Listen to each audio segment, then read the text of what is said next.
which is why Jesus instructs you. If you're engaged in an act of worship, maybe you've come to bring an offering before God to worship him, and you remember you're out of relationship with your brother, leave your gift at the altar, go and be reconciled to your brother, and then come and offer your gift.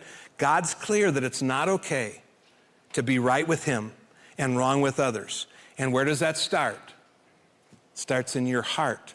Well then, and you're gonna love this one, there's the second point that Jesus wants us to ponder on, and it's this: the unanticipated result of lust. And in verse 27, Jesus jumps right into it. He says, you've heard that it was said, you shall not commit adultery. And people said, yep. And he says, but I tell you that anyone who looks at a woman lustfully has already committed adultery with her in his heart. And then he took it to the next level. He said, if your right eye causes you to stumble, gouge it out and throw it away. It'd be better for you to lose one part of your body than for your whole body to be thrown into hell. And if your right hand causes you to stumble, cut it off and throw it away. For it better be to lose one part of your body than your whole body to go into hell. See, in God's economy, we need to hear this, lust is the equivalent to adultery. See, at the heart of it, what he's saying is, just as it's true with anger, lust also leads to far greater destruction than we want to give it credit for. And Jesus here strongly suggests that whatever would lead you to a destructive habit, even if that seems indispensable, like an eye or a hand, what did he say? Lose it. You're better off to lose it. Now, when you hear that, doesn't that sound a bit drastic?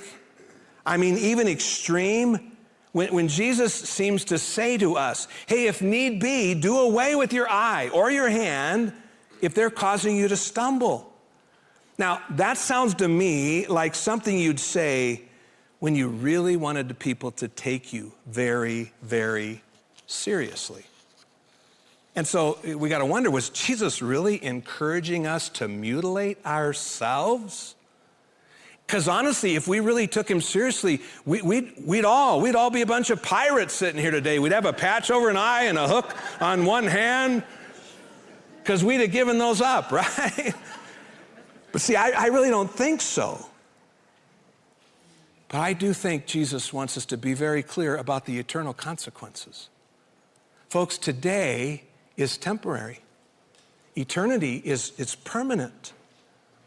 And so, honestly, maybe it would be better to act like I don't have an eye and not look at her or him, or act like I don't have a hand that allows me to do something that I should not be doing. Now, the Apostle Paul, he gets pretty extreme too when he talks about it in Colossians 3. He says, put to death, therefore, whatever belongs to your earthly nature. And he mentions the one we're talking about, sexual immorality, impurity, and lust. Put it to death.